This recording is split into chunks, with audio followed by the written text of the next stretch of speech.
वो जाति का ग्वारा है, बिल्कुल का नहीं पढ़े। उसका नाम गोपाल चरवाहा है। गांव की समस्त जो गौएं हैं, बछड़े हैं, उनको चराने की उसको कुल परंपरागत सेवा है उसकी। उसके पूर्वज भी यही करते रहे, पूरे गांव की गौएं चराना और गांव वालों से कुछ अन्न आदि की, वस्त्र आदि की प्राप्ति हो जाना, जिससे परिवार का निर्वाह होना। पहले ऐसा होता था।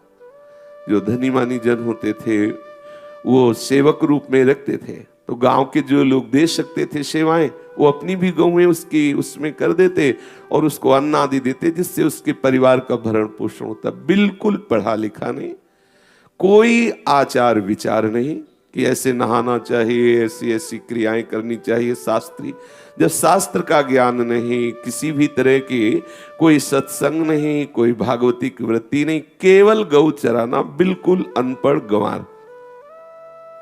कभी कभी वो गांव चला जाता, नहीं तो जंगल में ही गौएं चराता और कई गौशालाएं थी, उन गौशालों में वो सेवा करता। कभी कभी अपने घर चला जाया करता। काफी अवस्था व्यतीत हो गई तो एक दिन गांव में भागवत हो रही थी। उस भागवत में सुना कि जीवन का परम लाभ है भगवान का नाम स्मरण करना।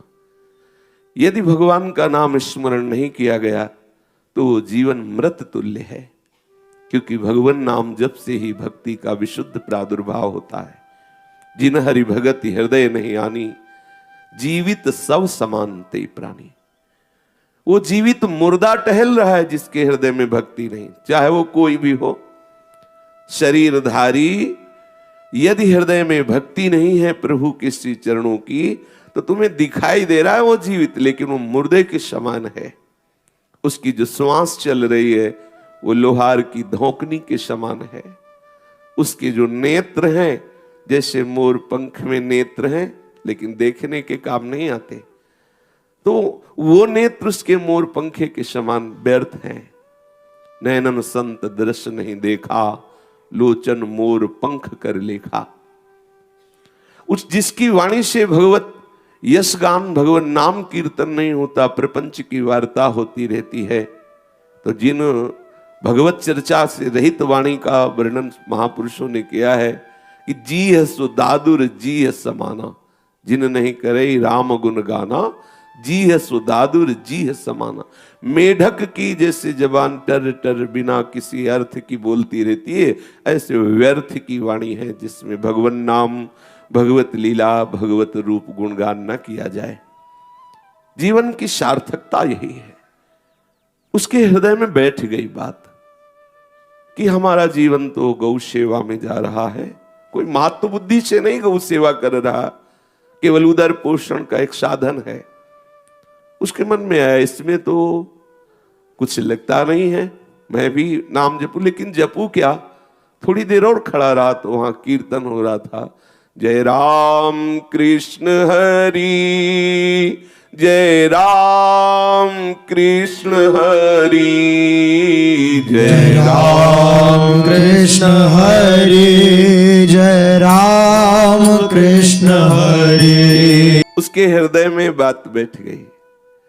उसी भागवताचार्य के प्रति बहुत भावनाएं कि मेरा जीवन तो व्यर्थ जा रहा था, आपकी कृपा से भगवान नाम का महत्व सुनने को मिला। बैठ के नहीं सुना, खड़े खड़े सुना, बस हृदय में बैठा लिया। अब इसमें कोई वेद पढ़ने की तो आवश्यकता है नहीं, बस केवल बोलना है। शुरू कर दिया, जय राम कृष्ण हरि, जय राम कृष्ण हरि, जय राम कृष्ण हरि। अब जो और चरवाहे लोग थे उसका उपहास करते हैं, राम कृष्ण हरि बोलता है, राम कृष्ण हरि बोलता, वो उपहास को सहता, ना बोलता किसी से, बस हृदय में बैठ गया। देखो वही सबसे बड़ा ज्ञानी है, वही सबसे बड़ा धर्मात्मा है, वही सबसे बड़ा तपस्वी है, जो निरंतर अपनी जिह्वा से नाम जप करता रहता है, किसी भी कुल का हो। श्रीमद् भागवत में वर्णन आया है कि उसने सारी तपस्या कर ली, उसने वेदों का अध्ययन कर लिया, उसने सारे तीर्थों का अवगाहन कर लिया, जिसकी जिह्वा पर हे हरि आपका नाम विराजमान है। भले वो चांडाल हो, स्वपच हो, अहो बत स्वपच तो गरियान या जिव्याग्य वर्तते नाम तुभ्यम।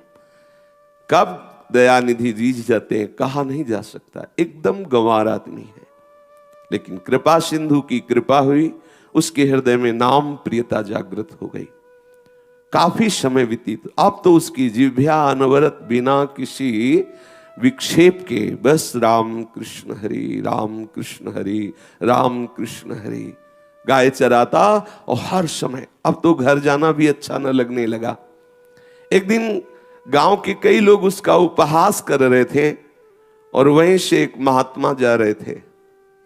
वो बेचारा गंभीर भाव से खड़ा, किसी को उत्तर दे नहीं सकता, कोई पढ़ा लिखा तो है नहीं कि कोई सूत्र बोलकर उसे चुप कर दे। गांव वाले उपहास करे, बैल की तरह घूमता है, जानवरों को चराता है और राम कृष्ण हरि बोलता है, मानो इस पर भगवान प्रसन्न हो जाएंगे, मानो इसको भगवान मिल जाएंगे। अरे तेरे जैसों को चाहे जितना नाम जप कर, नाम कीर्तन कर, कभी भगवान मिलने वाले नहीं। उसके हृदय में बहुत पीड़ा प्रकट हो रही है। जब कोई आस्थावान पुरुष डगमगाता है तो भगवान कोई न कोई रूप रख करके आते हैं, उसे संभाल लेते हैं। किसी संत के रूप में, किसी मित्र रूप में, किसी शास्त्र रूप में।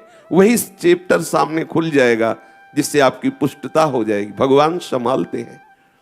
एक संत मार्ग से जाया करते थे, वो खड़े होकर सुने, नजदीक गए और जो उपहास कर रहे थे उन लोगों से कहा, तुम लोगों को पता है कैसे भी कोई नाम जप करे, जरूरी नहीं कि वो स्नान करे हो तभी वो ऐसा पवित्र, ऐसा कोई भी नाम के लिए तो अपवित्रो वा सर्वावस्थांगतो पिवा यह स्मरेत पुंडरीकाक्षम सवाभ्यंतर शुचि। वो वाह और अभ्यंतर में परम पवित्र हो जाता है।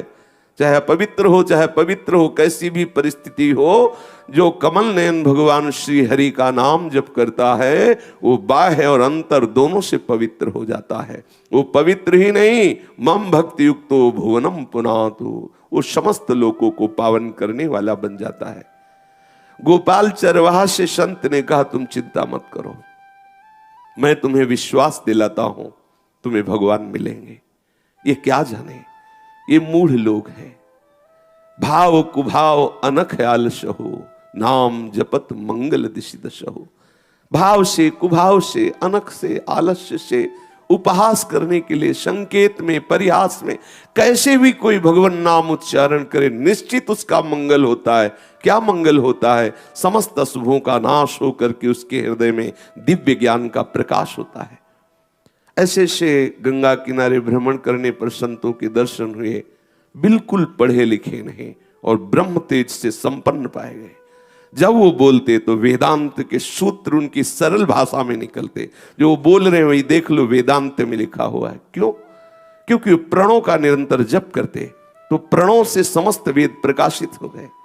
कितने ऐसे संत देखे गए जो राम कृष्ण भगवान नाम उच्चारण करते हुए सिद्ध अवस्था को प्राप्त हो गए। देखो वाल्मीकि जी तो मरा ही बोलते थे, और कितने महान ऋषि, कितने महामहिमा में कवि जो भगवान की अद्भुत लीलाओं का, श्री राम की अद्भुत लीलाओं का गान किया। भगवान नाम से क्या नहीं हो सकता, पर विश्वास, दृढ़ता, आज इसकी दृढ़ता हिल रही थी। ये नास्तिक जन उपहास करके उसको उसकी निष्ठा से विचलित कर रहे थे। ऐसा सबके जीवन में होगा, पक्का विश्वास कर लीजिए। जैसे जैसे आप भगवत मार्ग में चलेंगे तो ये ऐसे प्रतिकूल विधान करने वाले लोगों को माया आपके पास भेजेगी जो आपकी निष्ठा से आपको विचलित कर दे। क्या हुआ इतने दिनों तक नाम जप करते रहे, क्या मिला तुम्हें? अरे सब बकवास है, क्यों लगे हो? वो आपको ऐसे डिगाने की चेष्टा करेंगे। आप यदि धैर्य पूर्वक चले तो निश्चित विश्वास कर लीजिए आगे जो आने वाला महामोद का समय आने वाला है। ये ऐसी महाआनंदमय स्थिति आने वाली है कि आप नाच पड़ोगे, पर कुछ समय तक के लिए कोहरा है। ऐसा सूर्य उदय हो गए पर कोहरे के कारण नजर नहीं आ रहे हैं। अपने को लग रहा है अंधेरा, लेकिन नहीं, सूर्य उदय हो गया है। जिस समय कोहरा छटेगा तो आपको दिखाई देगा कि आप सूर्य कितना प्रकाशित हो चुका है, आप जान नहीं पाए थे। हमारे नेत्रों के सामने कोहरा है, सूर्य के सामने नहीं। सूर्य के सामने इसकी ताकत नहीं, हमारे नेत्रों के सामने है। ऐसे ही हमारे नेत्र सतोगुण, रजोगुण, तमोगुण रूपी कोहरे से ढके हुए हैं। जिस दिन नाम के प्रताप से कोहरा हटेगा, तो आप देखोगे कृपा रूपी सूर्य उदय हो चुका है, आपके लिए दशों दिशाएं प्रकाशित हो गई हैं। अब मोह अंधकार, ये अविद्या का अंधकार अब आपको जन्म मरण रूपी महान क्लेश नहीं दे पाएगा। गोपाल चरवाहे से कहा उन संत भगवान ने, एक काम करो, आप सदगुरु का वर्ण कर लो। यही जो नाम जप करते हो, ये अद्भुत महिमा आपके हृदय में प्रकाशित कर देगा। आप सदगुरुदेव का वर्ण कर लो, किसी संत को सदगुरुदेव रूप से स्वीकार कर लो। सदगुरुदेव की कृपा से बहुत जल्दी भगवान मिलते हैं, इसलिए सदगुरुदेव का वर्ण करो। तो उसने कहा, महाराज अब हम तो किसी को जानते नहीं, कौन सदगुरुदेव होते हैं, कैसे सदगुरुदेव होते हैं। उनका जिनके देखने से ऐसा लगने लगे मेरे हैं, जिनके चरण स्पर्श करने से ऐसा लगने लगे कि मुझे भगवान निश्चित मिल जाएंगे, जिनके संग से संसार के भोग फीके लगने लगे, जिनके दर्शन से हृदय उत्साहित हो जाए, आनंदित हो जाए, और जो आंतरिक विषय वासना जलाती थी उनसे छूटने की युक्तियां जागृत होने लगे, ऐसे सदगुरुदेव का वर्ण करो। उनका महाराज आप ही मुझे दीक्षा दे दीजिए। उनका मैंने तो नियम लिया है कि आजीवन कभी किसी को शिष्य नहीं बनाएंगे, मंत्र दीक्षा हम नहीं देंगे, लेकिन हम तुम्हें आश्वासन देते हैं, तुम प्रभु से प्रार्थना करो कि मुझे सदगुरुदेव की प्राप्ति हो। तुम्हें जाना नहीं पड़ेगा, सदगुरुदेव आके तुम्हें स्वीकार कर लेंगे। ऐसा कह के आत्मबल दे करके संत भगवान चले गए। अब वो तो रोज गाय चराते हुए मार्ग की तरफ देखता कि कब सदगुरुदेव आ रहे हैं, और राम कृष्ण हरि ऐसा उच्चारण करके प्रभु से प्रार्थना करता कि प्रभु, संत भगवान ने कहा है गुरुदेव की कृपा से ही आप मिलते हो, तो प्रभु मुझे गुरुदेव मिला दीजिए। एक दिन भगवान नाम जापक अनुराग में छके हुए एक वैरागी महापुरुष उधर से निकले। देखते ही उसको लगा कि मैं इनको तो बहुत पहले से जानता हूं, ऐसा लगने लगा। जिनके देखने से ऐसा लगने लगे कि ये तो हमारे हैं, ये तो अपने हैं, मैं कोई पहली बार नहीं मिल रहा हूं, ये तो ऐसा लगता है जैसे पूर्व परिचित है, ये आकर्षण। उसके संग से हृदय में एक नवीन उत्साह, एक नवीन आनंद दौड़ पड़ा। चरणों में जाके साष्टांग प्रणाम किया, कहा महाराज मैं बिल्कुल पढ़े लिखे नहीं हूं, महीने 2 महीने में कभी स्नान कर लेता हूं, और गांव से छाछ और रोटी ये हमारे भोजन में आती है, जब आती है तब पा लेता हूं। हमारी कोई ऐसी शास्त्रीय दिनचर्या नहीं है। पर संत भगवान ने कहा था कि गुरुदेव के वर्ण किए बिना भगवान का साक्षात्कार नहीं होता, इसलिए आप हमें मंत्र दे करके, दीक्षा दे करके कृतार्थ कीजिए। उन्होंने कहा आपकी सरलता देकर हम आपको मंत्र दे सकते हैं, पर कुछ नियमावली है, वैष्णव होने पर, शरणागत होने पर कुछ नियम धारण करने पड़ते हैं। उन्होंने कहा महाराज बिल्कुल पढ़े लिखे नहीं, और हमारी नहाने धोने में कोई आस्था नहीं है कि आप हमें कहें कि रोज सुबह स्नान, ये हमसे हो नहीं पाएगा। हम ठहरे चरवाहा, और हम ना ठाकुर सेवा विराजमान कर पाएंगे क्योंकि हमें गाय चरानी है, ना हम स्नान कर पाएंगे रोज, ना हम ठाकुर सेवा स्वीकार कर पाएंगे, और ना हम कोई शास्त्र पढ़ सकते हैं क्योंकि हम गंवार हैं। बस आप दीक्षा दे दीजिए। वो विचार में पड़ गए कि कोई भी वैष्णव सिद्धांत ये स्वीकार नहीं कर सकता, तो इसको हम कैसे दीक्षा दे दें। फिर विचार किया कि जीव तो प्रभु का साक्षात अंश है, और प्रभु की प्राप्ति की उसकी इच्छा है, तो ये इच्छा ही समस्त साधनों की पूर्ति है।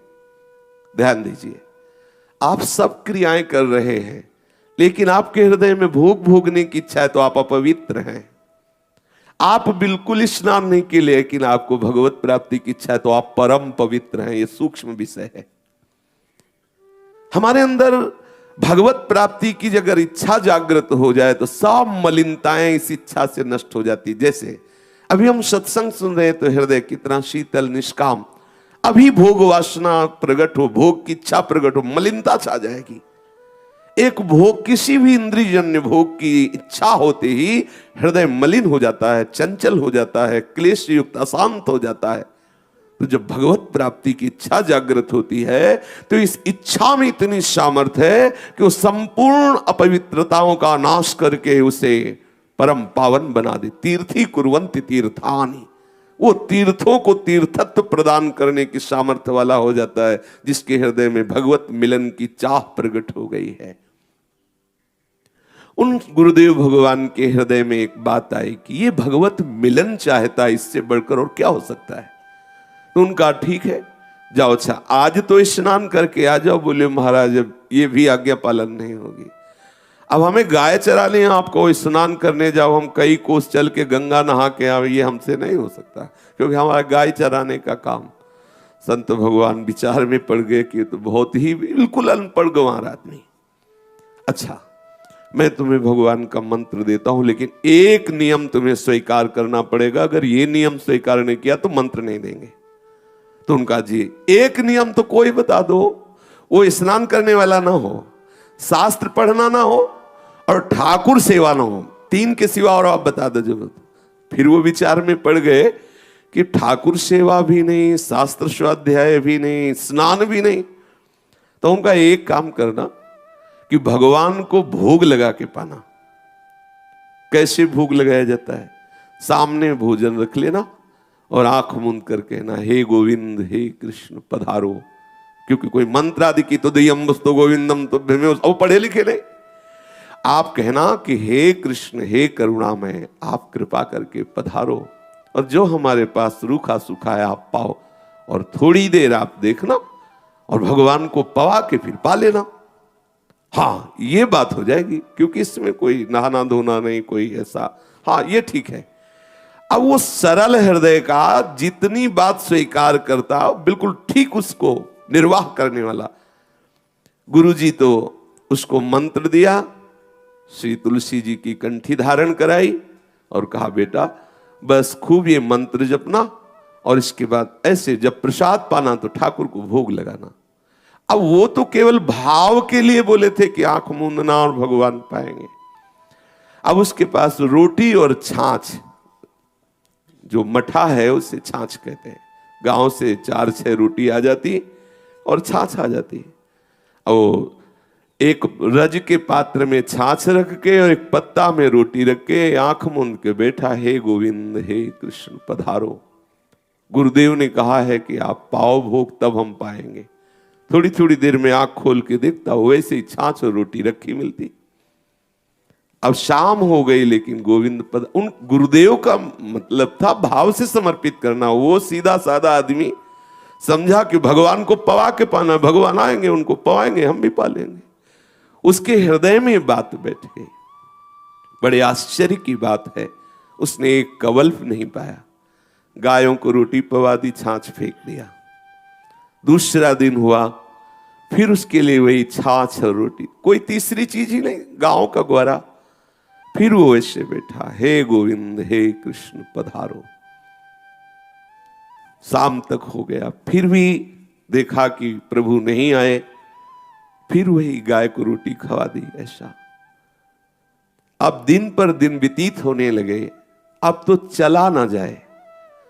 27 दिन व्यतीत हो गए, लेकिन उसने ना एक कवल पाया, ना एक बूंद छाछ पी। गुरुदेव ने कहा है भगवान को पवा के ही पाना है, और जो गुरुदेव ने मंत्र दिया, नाम दिया, उसका सतत चिंतन कर। अब तो चला न, 27 दिन हो गए, चलना मुश्किल हो गया। गांव से जब उसके छाछ और रोटी आई, ऐसे सिरहाने रख दी, तो लोग पूछते क्या परेशानी है? आपकी तबीयत खराब है, आपको कोई रोग है, आप सूखते चले जा रहे हो, आवाज तो आपकी उठने की भी सामर्थ्य नहीं। वो बस इशारा कर देता, नहीं नहीं दूर जाओ। फिर छाछ रोटी धीरे से ऐसे करवट ली, आज उठने की भी 27 दिन हो गए। प्रभु से प्रार्थना की, प्रभु अब चाहे प्राण निकल जाए, पर मैं गुरुदेव को एक नियम की बात स्वीकार की है, गुरुदेव की एक आज्ञा पालन करने की बात स्वीकार की है। प्राण निकल जाए पर तब तक अन्न नहीं रखूंगा जब तक आप पाओगे नहीं। गुरुदेव ने कहा है कि भगवान को पवा के पाना। भोग का तात्पर्य है भगवान को पवा के पाना। सीधा साधा आदमी अब अश्रु प्रवाह हो रहा है, बार बार भाव से पुकार रहा है, प्रभु आ जाओ पालो। हमें प्राणों की चिंता नहीं है, एक बार तो मरना ही है, पर प्रभु आप आ जाओ, आप पालो। थोड़ी देर में देखा कि जैसे कोई महान अमृतमय स्पर्श हुआ हो। उस गोपाल चरवाहे ने देखा कि इंद्र नीलमणि अंग की कांति है, नव किशोर अवस्था है, फेंट में बांसुरी, बिल्कुल चरवाहा रूप ठाकुर जी का। नटवर बपू जैसे अपने ब्रज में गाय चराने श्री ठाकुर जी महाराज सखाओं के साथ जाते, ठीक वही चरवाहा रूप जैसा। और देखा, अरे ये तो इतने तेजस्वी प्रभु ही हो सकते। प्रभु ने उठाया, उसको बैठाला और बोले, देखो मैं आ गया। और वो सूखी रोटी और छाछ प्रभु पा रहे। फिर उसी का बचा हुआ उच्छिष्ट जो प्रभु ने पाया, अपने हाथ से गोपाल को पवा रहे हैं। जैसे ही उच्छिष्ट पाया, उसके समस्त अनंत जन्मों के अशुभ संस्कार नष्ट हुए, दिव्य उसके नेत्र खुले। देखा सच्चिदानंद प्रभु विराजमान, अद्भुत आनंद। बार बार गुरुदेव के चरणों में प्रणाम कर रहा है। गुरुदेव, वो संत सच्ची बात कहते थे कि गुरुदेव के बिना भगवान नहीं मिलते। देखो आपने कृपा की और भगवान मिल गए। भगवान ने कृपा करके उसे उपदेश किया कि तुम जैसा कर रहे हो ऐसा ही नित्य करो, मैं रोज तुम्हारे साथ प्रसाद पाऊंगा के। और अंत में उसका जब शरीर छूटा, वो गोप सखा होकर भगवान की नित्य सेवा में पहुंच गया। जो भगवान नित्य लीला बिहारी हैं, उनका नित्य सखा भाव प्राप्त करके उनकी नित्य सेवा में, नित्य खेल में सम्मिलित हो गया, क्रीड़ा में सम्मिलित हो गया। बोलो क्या पढ़ा लिखा? एक निष्ठा। श्रवण किया, भक्ति प्रारंभ होती श्रवण से। श्रवण सुजस सुनि आयो प्रभु भंजन भवभीर। श्रवणम, सबसे पहली भक्ति श्रवण। कहीं भी किसी को अगर भगवत लाभ प्राप्त हुआ है, मति कीरति गति भूति भलाई, जब जे जतन जहां जे पाई, सो जानो सत्संग प्रभाव, लोक हूं वेद नानु पाओ। करुणा सिंधु प्रभु की जब अपार कृपा होती है, तब सत्संग प्राप्त होता है। राम कृपा बिनु सुलभ न सोई, बिनु सत्संग विवेक न होई। भगवान जब कृपा करते हैं तो सत्संग मिलता है।